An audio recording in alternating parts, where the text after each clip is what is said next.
Welcome to another CHRO Conversation, hosted by the Center for Executive Succession at the Darla Moore School of Business. I'm your host, Anthony Nyberg, and today we are viewing a compilation of interviews on the topic of women in leadership.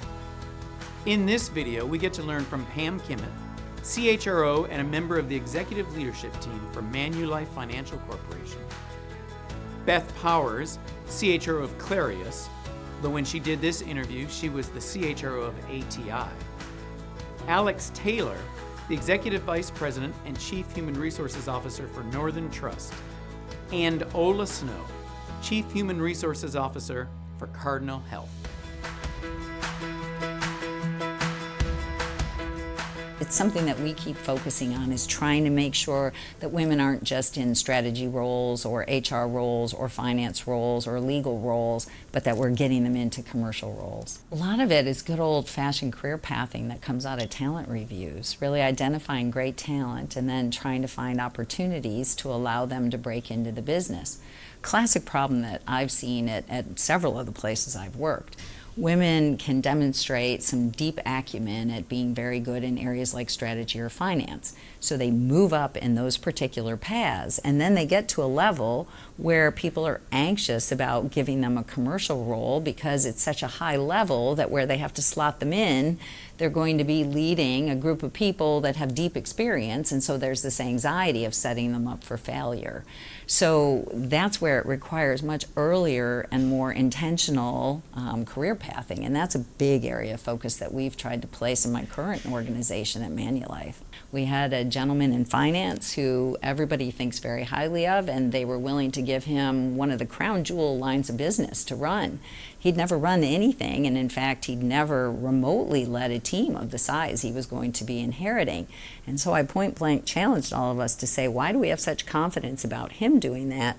But we've had reservations, and I named 3 other women that we'd been discussing about different roles, and we just couldn't quite envision them. So there's still some work we have to do to open up the lens, the aperture. Part of it, too, is getting leaders to get to know some of these rising talents earlier, because the familiar makes you more willing to be a sponsor. And so that's another, these are not exotic techniques at all, but this is really what we have to do. Exposure, taking chances, and then putting the ecosystem around the person when we do take a chance on somebody so they can be successful. You know, I always tell people I didn't really expect to end up here. It wasn't a planned career path, but I started in manufacturing. And very interestingly, because there were so few women, I think women who were effective got paid attention to. Unlike, you know, if you're in financial services or retail or hospitality, you know, you really kind of stand out if you're in heavy industry, if you're a woman. And it's true for the material science engineers that we recruit and other women who are in other functions besides HR. So, you know, I think with women, and women especially in HR, one of the most important things is for them to really understand the business, to be good business partners. You hear that all the time about HR, but particularly true for women, and to really understand the financial aspects of the company. They don't have to be an accountant, but they need to understand things like pension liabilities. They need to understand the implications of cash management. They need to be able to put together an effective budget and to manage to that budget. So, you know, all of those skills, I think, are things that women can develop and that companies, I feel and hear, are paying a lot more attention to in terms of developing women so that they're viewed as full business partners and that they think like a business person and act like a business person. I think companies can pay attention to making sure the women they have in their business have exposure to those quantitative kinds of functions. From finance, you know, that's the scorecard for the company, right? It's what the shareholders are paying attention to. It's kind of the ultimate scorecard. So that is really what any professional that aspires to be in an executive position needs to pay attention to. So I think structurally, companies can do more of that with the women that are in their businesses.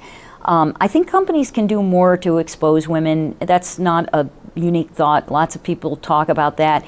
We have a rotational program. We call it our early career leadership program. And one of the purposes of the program is to attract a diverse set of candidates with more women and more ethnic diversity, and then rotate them around. And I think the women in our program have really shined. It's amazing to see, because I think women sometimes aren't as aggressive about their career desires, and so they'll wait to be noticed. And so structurally, I think it's important for us to notice that. We have to represent the communities and clients in which we serve, and that includes women. So I absolutely think it matters. And what I was talking to the students about today was the fact that I don't view diversity, equity, inclusion as as side business. I mean, diversity, equity, inclusion is something that we have to pull through everything we do to really change the hearts and minds and make an impact. And so, what does that look like from an HR perspective? It's integrating diversity, equity, inclusion through the entire value chain, from attraction to development to creating alumni of the organization. And so we've tried to really embed those practices throughout. And we know that when there's diverse voices and thoughts at the table, that you make just clearly business decisions. And so we've been on this journey both in HR but throughout our business for well over a decade, and it does come down to making sure that there is an equal playing field, and you do that through a lot of ways. Education, making sure that both men and women are partnering together, understanding what are the barriers that are holding women back. You also have to add differentiated development. So do you have those programs and those opportunities for women to develop differently, because we know they learn differently than men in many cases, but also thinking about on the job, what are those stretch assignments, having career conversations with women. Part of my development was doing those stretch assignments throughout the year, but making sure that you're having and measuring your succession for diversity and including gender. But also bringing this conversation of equity as well as equality to the table, and really how you follow that throughout whatever you do. Are you measuring the right things? Are you transparent with the organization around what you're doing well? So it's a journey for sure, and so many things go into it, but we know how important it is to have that diverse thought leadership. We have an executive committee right now that's 70% women.